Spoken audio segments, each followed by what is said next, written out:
Good morning and welcome back. तो मैं हूं सचिन रावल और हम सब फिर से मिल रहे हैं हमारे कंप्यूटर के लेक्चर में। तो हमने प्रीवियस लेक्चर में चैप्टर नंबर 6 जो हमने जावा के लिए हमने स्टार्ट किया था उसके अंदर बहुत सारी अलग अलग चीजें सीखी थी और आई होप जो थियरी सेक्शन है वो बहुत ही इजीली मैं मेरी तरफ से ट्राई कर रहा हूँ आपको कन्वे करने के लिए और आपकी तरफ से भी आपको वो समझ में आ रहा होगा। ओके, तो आज हम पहुंचे हैं पेज नंबर 122 पे। तो आप लोग जिन्होंने बुक अभी तक नहीं निकाली है अपनी बुक खोल दो, क्योंकि हमें थियरी बुक में से ही पढ़नी है। तो आप लोग अपनी बुक निकाल दो, मैं तब तक यहाँ पे चैप्टर का नाम और पेज नंबर लिख देता हूँ।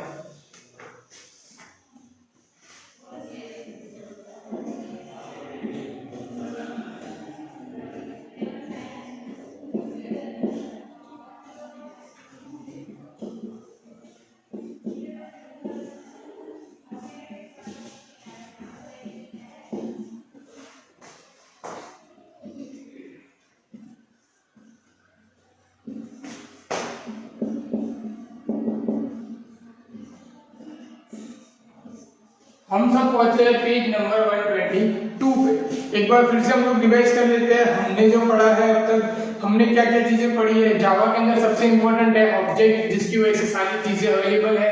उसके बाद हमने पढ़ा है क्लास। क्लास के बाद आप सबने देखा होगा वहां पे क्लास डायग्राम, जो डायग्राम हमारा यहाँ पे स्किप था बट हमने यहाँ पे कंटिन्यू किया था। उसके बाद हमने देखा था एनकैप्सुलेशन। एनकैप्सुलेशन हमने आपको सिखाया था उसका डेटा एक्सट्रैक्शन।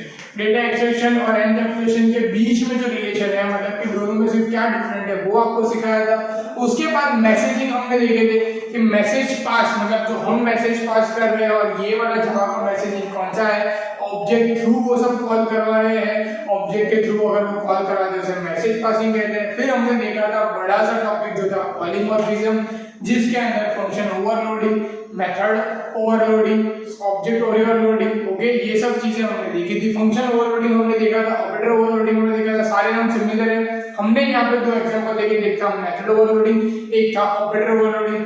मेथड ओवरलोडिंग के हमने देखा था कि हमने एक ही नाम जो दो बार हमने यूज किया था, और ऑपरेटर ओवरलोडिंग के हमने देखा था कि हमने एक ही वेरिएबल को दो बार अलग अलग टाइम पे यूज किया हुआ था, और वो दोनों का मैंने एग्जांपल के साथ यहाँ पे आपको समझाया था। फिर हमने एग्रीगेशन वर्सेस कंपोजिशन, मतलब कि जो कंपोजिशन है वो मैंने आपको समझाया था कि मीनिंग क्या होता है, इन दोनों के अंदर सिमिलरिटीज ये है, और मैंने ये भी कहा था कि इन दोनों के बीच में डिफरेंस क्या है ये मैं समझाऊंगा, पर ये वाली चीज मैं नेक्स्ट लेक्चर में समझाऊंगा, क्योंकि अगर तब समझा था तो जो सिमिलरिटी है वो माइंड से निकल के वर्सेस वाला जो है वो माइंड आपके दिमाग में रहता। लेकिन सिमिलरिटी भी याद रखना जरूरी है, क्योंकि जो सिमिलरिटी है उसमें से भी एमसीक्यूज आ सकते हैं।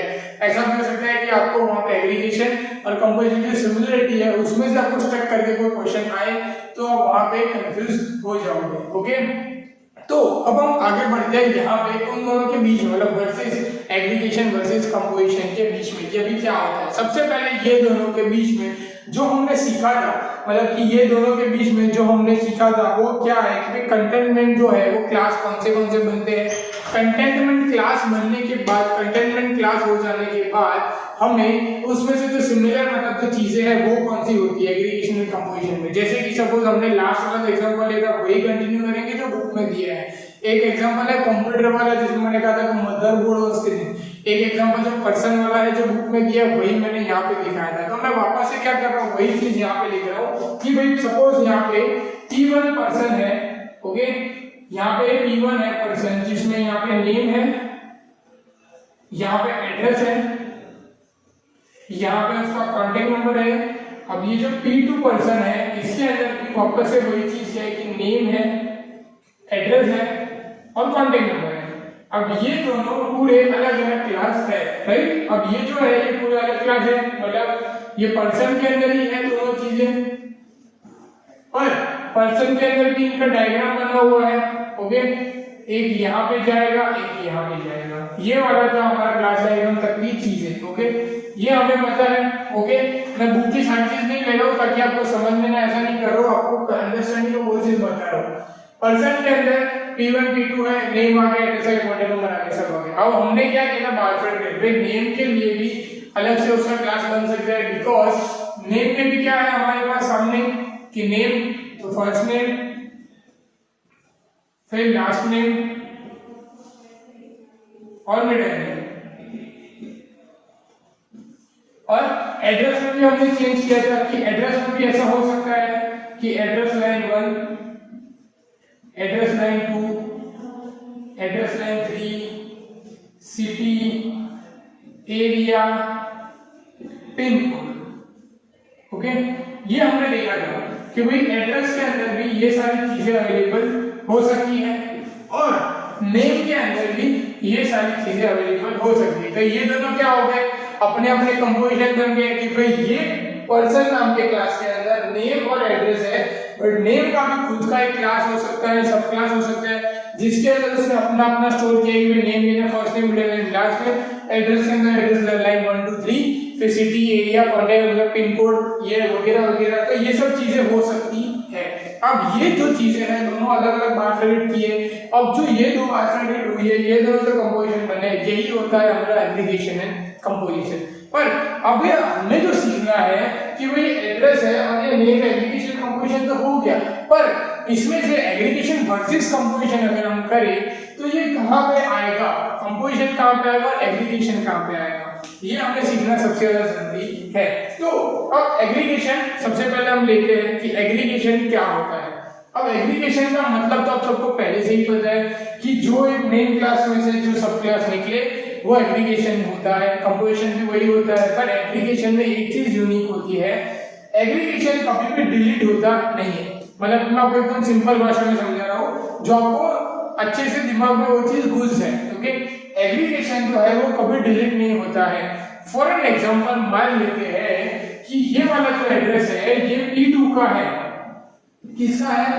P2 का। Okay, right. P वाले का एड्रेस कुछ अलग है। अब सपोज मैं ये P2 को यहां से निकाल देता हूं, मतलब ये यहां से क्रॉस हो गया, ये यहां से निकल गया, मतलब डिलीट कर दिया मैंने, तो क्या हो जाएगा, उसका एड्रेस भी वहां से निकल जाना चाहिए, राइट। पर उसका एड्रेस वहां से नहीं निकलता है, वो स्टोर रहता है, बिकॉज उसके एड्रेस में कुछ चीजें ऐसी होती है जो काम की होती है, जैसे कि सिटी, एरिया और पिन कोड। क्यों? क्योंकि कोई ऐसा पर्सन भी हो सकता है जिसमें सिटी, एरिया और पिन कोड सेम हो।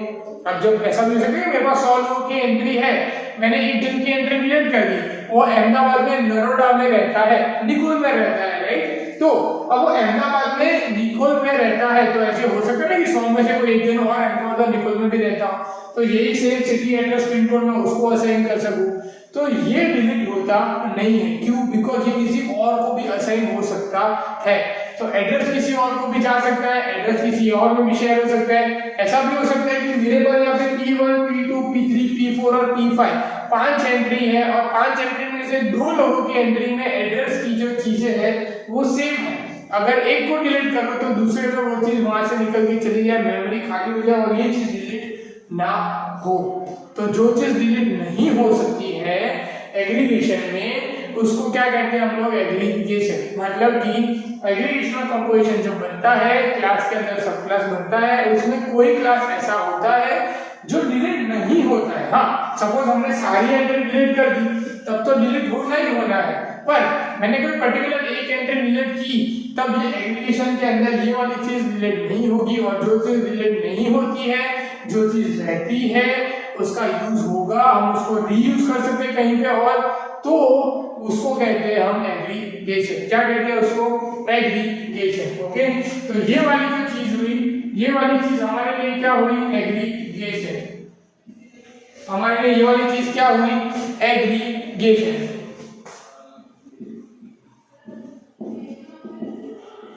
ओके, अब एग्रीगेशन के बाद, मतलब कि ये एग्रीगेशन हो गया। अब एग्रीगेशन के बाद हमारे पास जो नेक्स्ट है वो है कंपोजिशन। आप पेज नंबर 123 में यही सेम चीज देख सकते हो जो मैं आपको समझा रहा हूं। ओके, तो वहां पे आप देख सकते हो एग्रीगेशन के बाद एक साइड में दिया है कंपोजिशन। अब कंपोजिशन के अंदर हम क्या कर रहे हैं वो देखना है कि एग्रीगेशन का तो मतलब समझ आ गया कि भाई यहाँ पे एड्रेस है, एड्रेस को मैं अगर डिलीट नहीं हो सकता है, मतलब यूज हो सकता है, रीयूज हो सकता है, वो एग्रीगेशन हो गया। अब कंपोजिशन उसके थोड़ा सा अलग है। अब सब क्लास है तो एग्रीगेशन कंपोजिशन है, और सब क्लास के अंदर नेम एक ऐसी चीज है जिसका यूज वन टाइम हो सकता है, क्योंकि अगर किसी का नाम पर्टिकुलर है तो वो नाम किसी और को असाइन होगा नहीं, राइट। अब आप कहोगे कि नहीं सर नाम तो सेम हो भी सकते हैं, जैसे कि मेरा नाम सचिन है तो किसी और का नाम भी सचिन हो सकता है, किसी का नाम वेदांत है और किसी का नाम भी वेदांत हो सकता है। वैसे नाम तो सेम हो सकते हैं, पर जो फर्स्ट नेम, लास्ट नेम और मिडिल नेम का जो कॉम्बिनेशन हमने ये नेम के अंदर यूज किया है वो यहाँ पे अप्लाई हो सॉरी तो जो फर्स्ट नेम, लास्ट नेम और मिडिल नेम का जो कॉम्बिनेशन है वो यहाँ पे कहीं पे भी अप्लाई हो सकता नहीं है, राइट। अभी आप फिर से क्वेश्चन करोगे कि सर आपने यहाँ पे कहा कि सिटी एरिया और पिन कोड यूज कर सकते हैं, एड्रेस लाइन 1 2 3 तो यहाँ पे भी अलग है, पर यहाँ पे जो 50% क्वेश्चन है, जो 50% क्वेश्चन है वो क्या है, यूजेबल क्वेश्चन है।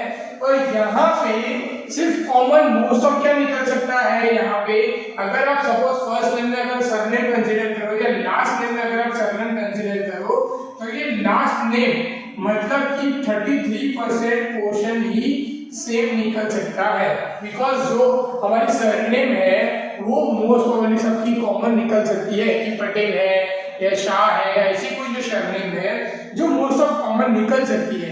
पर उसका फर्स्ट नेम और मिडिल नेम मतलब कि अगर अपना नाम फादर का नाम अगर लगा गया फर्स्ट नेम और मिडिल नेम में तो वो कॉमन नहीं हो सकता।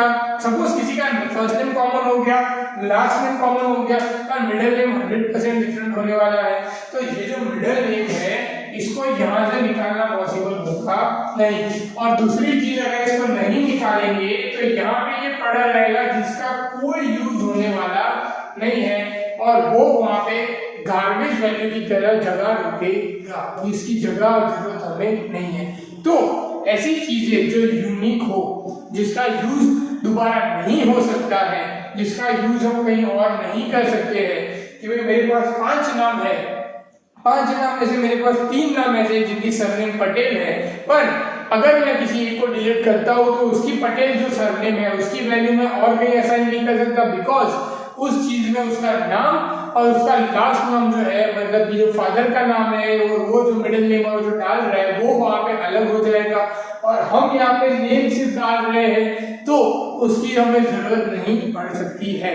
तो ऐसी यूनिक चीजों को क्या कहते हैं, यहाँ पे ये जो चीज बनेगी यहाँ से जो कॉल होगी इसको क्या कहेंगे, नेम फॉर्म कंपोजिशन। ओके, तो आई थिंक यहाँ पे इन दोनों के बीच में जो डिफरेंट है ये आपको समझ में आ जाना चाहिए।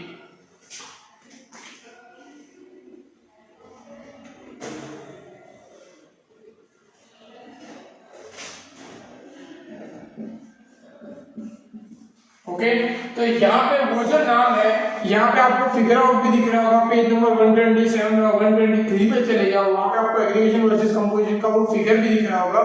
वहाँ का फिगर थोड़ा बड़ा है, मैंने यहाँ पे स्मॉल ड्रॉ किया है ताकि आपको समझ में आए, तो आप उसको देख के आप समझ सकते हो कि ये जो चीज है वहाँ पे एक एरो भी ड्रॉ किया है, एक ब्लैंक एरो है, यहाँ पे एक एरो आपको मिल रहा होगा, यहाँ पे ये ब्लैंक एरो है बिकॉज कंपोजिशन इसको हम यूज कर सकते हैं, और ये यूनिक एरो है जो डार्क एरो है जो फिल है सब जगह पे, राइट, जिसको हम दोबारा यूज कर सकते नहीं है। ओके, और यूज करने का कोई मतलब बनता नहीं होगा, कोई वैल्यू में कलेक्ट होगा जो बचेगी वो चीज। तो ये ऐसी चीज आपको ड्रॉ की हुई भी मिलेगी, तो आप वो देख सकते हो। ओके, कंपोजिशन का मैंने कंपोजिशन लिख देता हूँ पहले। ओके, तो यहाँ पे आपको कंपोजिशन और एग्रीगेशन समझना बहुत जरूरी है। सपोज आपको कोई क्वेश्चन आ जाता है उसके वर्सेस में, तो आपको ये वाली चीज आएगी तभी आप उसका आंसर दे पाओगे, वरना नहीं दे पाओगे। ओके, ये वाली चीज आपको आना बहुत जरूरी है। तो एग्रीगेशन और कंपोजिशन पेज नंबर 123 पे ड्रॉ किया हुआ है, सबसे पहले तो वो देख लो। उसके बाद जो मैंने यहाँ किया, अगर मैं एक मिनट के लिए फिर से पूछा तो किसी को लिखना है, ड्रॉ करना है, फोटो लेना है, वो लेके देख। ओके, फिर हम नेक्स्ट वाले पे जाएंगे इनहेरिटेंस पे, और आज हम इस चैप्टर को कंप्लीट कर देंगे। Okay, clear?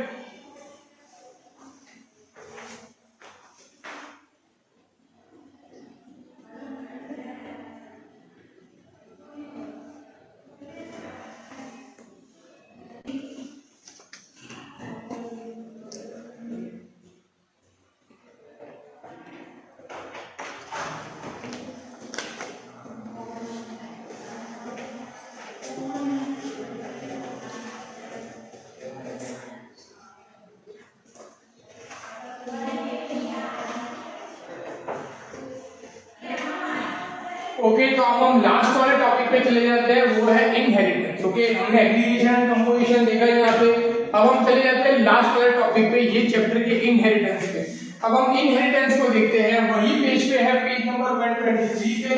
तो मैं इनहेरिटेंस से पहले ये वाली सारी चीजें मिटा देता हूँ यहाँ से, और इनहेरिटेंस का जो कॉन्सेप्ट है वो हम यहाँ से देखेंगे कि इनहेरिटेंस इन जावा वो कैसे अप्लाई होता है, कि जावा के अंदर हम इनहेरिटेंस को कैसे अप्लाई करेंगे। तो जो इनहेरिटेंस है वो एक यूनिक है। यहाँ से सबसे पहली बात, इसकी बात भी आपने कभी नेम आपने सुना नहीं होगा ना, ये कॉन्सेप्ट आपने कभी सुना होगा कि भाई इनहेरिटेंस करके कोई कॉन्सेप्ट होता है। ओके, तो अगर हम देखें तो इनहेरिटेंस का कॉन्सेप्ट आपने कभी नहीं देखा है, तो इनहेरिटेंस के अंदर आपको एक चीज सबसे ज्यादा याद रखनी है कि इनहेरिटेंस जो है वो बहुत बड़ा कॉन्सेप्ट है। दूसरी चीज ये है कि इनहेरिटेंस एक ऐसी चीज है जो जावा के अंदर सबसे सिंपल कॉन्सेप्ट है। मतलब सपोज आपको इनहेरिटेंस का प्रोग्राम करना है या आपको इनहेरिटेंस के आंसर देने हैं, आपको इनहेरिटेंस के एमसीक्यूज अगर रन करना है, तो आपके लिए बहुत इजी हो जाएगा। अगर हम लोग कंपेयर करें एनकैप्सुलेशन का, डेटा एक्सट्रैक्शन का, पॉलीमॉर्फिज्म का, मैसेजिंग का और ये एक्सट्रैक्शन एंड कंपोजिशन का, तो ये सब चीजों का अगर आप कंपैरिजन इनहेरिटेंस के साथ करोगे तो इनहेरिटेंस सबसे इजी यहाँ पे हमें मिलेगा, क्योंकि इनहेरिटेंस बहुत सिंपल है, अंडरस्टैंडिंग है, उसका बड़ा कॉन्सेप्ट है, तो एमसीक्यूज भी ज्यादा मिल सकते हैं। तो आप लोग इनहेरिटेंस मैं ऐसा प्रीफर करूंगा कि इनहेरिटेंस को अच्छे से समझो, इनहेरिटेंस के एमसीक्यूज ज्यादा पढ़ो, क्योंकि क्या है इजी कॉन्सेप्ट है, तो हमारे लिए कहीं ना कहीं वो बेनिफिशियल है। ओके, तो स्टार्ट करते हैं इनहेरिटेंस के लिए। अब इनहेरिटेंस में होता क्या है, मैं सबसे पहले आपको इसी लैंग्वेज में समझा देता हूँ कि इनहेरिटेंस में होता क्या है। इनहेरिटेंस में दो क्लास होते हैं। अब हमने ऑब्जेक्ट और क्लास आप सबको पता है, बहुत सारे ऑब्जेक्ट मिलके क्लास हो जाता है। अब क्लास हमने पहले भी बहुत सारे एग्जाम्पल में देखे, जैसे कि हमने पर्सन का क्लास देखा, अब तो मैं एग्रीगेशन और कंपोजिशन में पर्सन का क्लास लेके चल रहे थे। तो वैसे दो क्लास होते हैं। ओके, पेज नंबर 124 पे जाओ, वहां पे आप लोगों को देखो पेज नंबर 124 पे दो क्लास बनाए हुए हैं। ओके, तो दो क्लास होते हैं। अब दो क्लास में एक क्लास होता है जिसको हम कहते हैं पेरेंट्स क्लास। क्या कहते हैं? Parents class. और दूसरा होता है उसको कहते हैं हम चाइल्ड क्लास। बहुत सारे नाम में बहुत सारे वेरिएशन होंगे, पेरेंट्स क्लास और चाइल्ड क्लास। ये नाम को हम इस तरीके से भी ले सकते हैं। यहाँ पे हम पेरेंट्स क्लास और चाइल्ड क्लास, अब यही चीज को रीनेम करके आप ये भी कह सकते हो कि यहाँ पे आपकी बुक में जो नाम दिया है मैं वो नाम लेके चल सकता हूँ। यहाँ पे आपकी बुक में यहाँ पे इनहेरिटेंस में नाम दिया है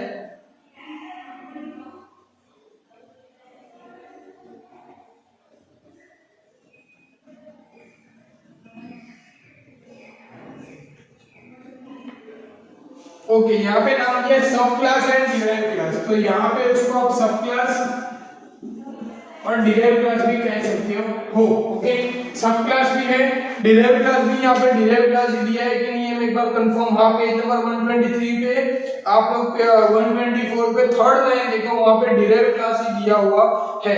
ओके, तो हमने जो बुक के अंदर दिया है बुक में यहाँ से ले लेता हूँ कि डिराइव्ड क्लास। ओके, तो यहाँ से डिराइव्ड क्लास हो गया।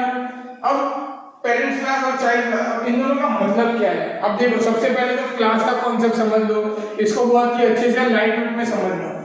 क्लास आपको पता है क्या होता है, जैसे कि यहाँ पे हमने पर्सन का क्लास, हम यहाँ पे जो क्लास बना है वो पर्सन का क्लास बना देते हैं। ओके, कि यहाँ पे पर्सन का क्लास है, तो यहाँ आ गया पर्सन का क्लास, जिसके अंदर हमारे पास कुछ एंट्री है। जैसे कि मेरे पास यहाँ पे है नेम, बुक के अंदर जो दिया है वही ले रहा हूँ, name, city, gender, date of birth, profession. Okay, ये सब हमने यहाँ पे लिया है। तो यहाँ पे नेम आ गया, एड्रेस आ गया, कॉन्टेक्ट नंबर आ गया, फिर उसके बाद हम यहाँ पे प्रोफेशन ये कर देते हैं। उसके बाद यहाँ पे मैं सब्जेक्ट डाल देता हूँ, सपोज फॉर एन एग्जांपल के लिए अभी ये ली। ओके, आपको समझ में, इसके लिए ये बुक के अंदर नहीं है, ये मैंने क्लास बनाया, ये मेरा मेन क्लास है, मतलब कि पर्सन नाम का क्लास है जो मेन क्लास है। अब मैं एक क्लास बनाऊंगा जिसमें ये क्लास की जो वैल्यू है उसको यूज करूंगा। क्या करूंगा? ये वाला एक नया क्लास बनाऊंगा, यहाँ पे मैं एक क्लास बना रहा हूँ टीचर। अब ये टीचर नाम की क्लास में मैं इसमें से कुछ डेटा यूज करूंगा। तो पहला सपोज मैं यूज करूंगा टीचर की, मुझे क्लास बनाना है तो मैं टीचर का नेम आएगा, टीचर का एड्रेस भी आएगा, टीचर का कॉन्टेक्ट नंबर भी आएगा, प्रोफेशन छोड़ दो और सब्जेक्ट भी आएगा कि कौन सा सब्जेक्ट है।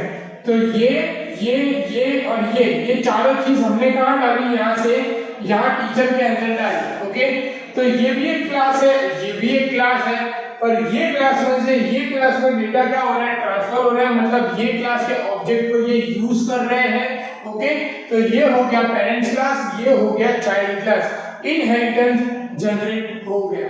समझ आया? ओके, बहुत ही इजी कॉन्सेप्ट है इनहेरिटेंस का।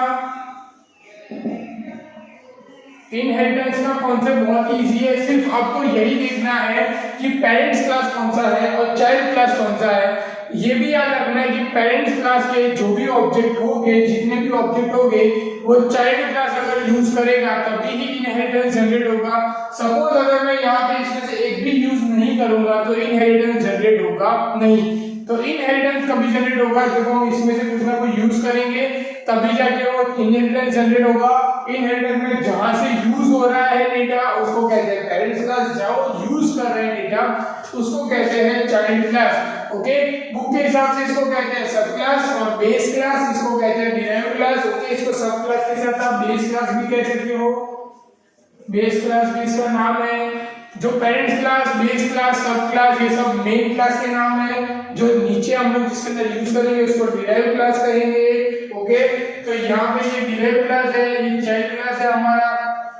आपको सिर्फ आइडेंटिफाई करना है कि कौन सा डिराइव्ड क्लास है, कौन सा पेरेंट क्लास है। ओके, ये आप एक बार आइडेंटिफाई कर दोगे तो आपको इजीली यहाँ पे, जैसे कि आप लोग बुक में देखो पेज नंबर 124 में, वहाँ पे पर्सन और टीचर, तो पर्सन के अंदर सारी एंट्री है, name, city, gender, birthday, person, और टीचर के अंदर देखो यहाँ पे लिखा हुआ है सिर्फ सब्जेक्ट, और यहाँ पे हम क्या कर रहे हैं उसको यूज करवा रहे हैं सब्जेक्ट को एक साइड में, टीचर में से पर्सन में। तो क्या हो जाएगा, person is a super class and teacher is a सब क्लास, मतलब कि सुपर क्लास सब क्लास भी कह सकते हो। पर्सन के अंदर हम टीचर की एंट्री करवा रहे हैं, टीचर में सिर्फ क्या है, सब्जेक्ट है। तो हमने क्या किया, नेम, एड्रेस, कॉन्टैक्ट नंबर, मतलब कि नेम, सिटी और जेंडर वो यहाँ से हमने डाल दिया। ओके, ये आपको समझना बहुत जरूरी है। ऐसे मत समझना कि टीचर से पर्सन का एरो है तो टीचर मेन क्लास हो गया, पर्सन सब क्लास हो गया, नहीं। जहां से डेटा ट्रांसफर होगा वो होगा वहां पे उसका मेन क्लास। अब जैसे कि आप लोग देखो यहाँ पे इनहेरिटेंस में और एक जो है वहां पे एग्जांपल दिया हुआ है जहां पे 3 ड्रॉ की है, उसको अलग इनहेरिटेंस कहते हैं। पर इनहेरिटेंस ये है कि पर्सन है, एम्प्लॉय है, टीचर है। एम्प्लॉय के अंदर क्या है, उसका बेसिक पे है, टीचर के अंदर उसका सब्जेक्ट है, पर उन दोनों के अंदर पर्सन की जो वैल्यू, मतलब कि नेम, सिटी, वो वापस से यूज कर रहे हैं, तो वो वापस से क्या हो गया, उसका main class, parents class, base class, ये हो गया उसका। ओके, तो ये सुपर क्लास भी कह सकते हो उसको। तो ये चीजें यहाँ पे होगी, तो इसको कहेंगे इनहेरिटेंस।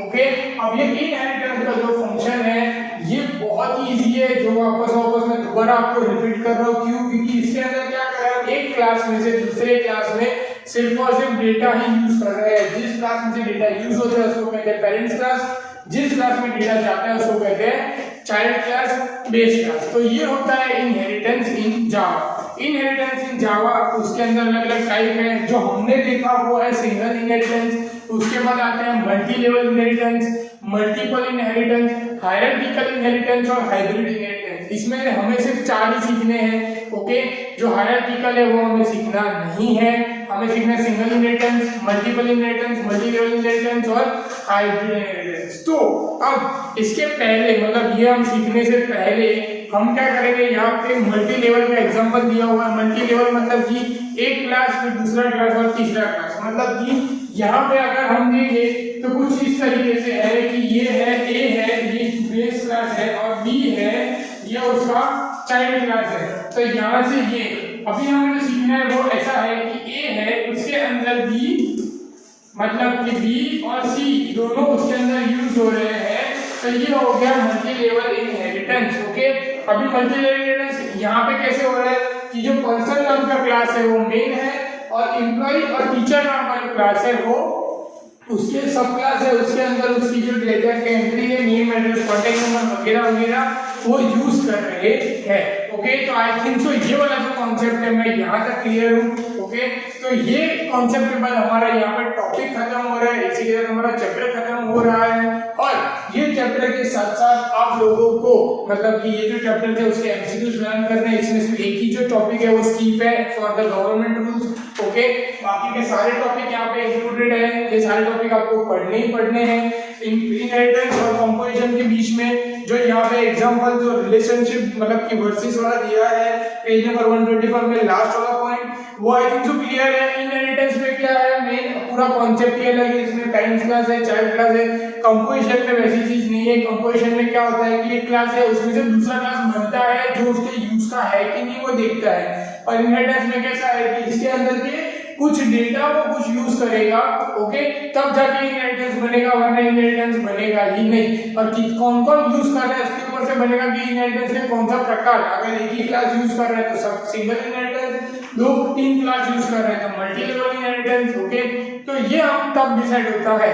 तो इनहेरिटेंस और कंपोजिशन का मुझे डिफरेंस बताने की जरूरत नहीं है, वो ऑलरेडी आपके सामने बहुत ही क्लियरली आपको दिख रहा होगा।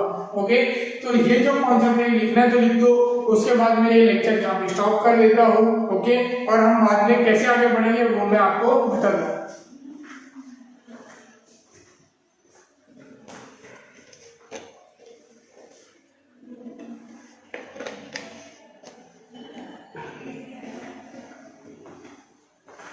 ओके, तो आई थिंक जो अगर लिखा नहीं होगा तो पॉज करके लिख देना। आई थिंक जो इनफ टाइम हो चुका है इसके लिए।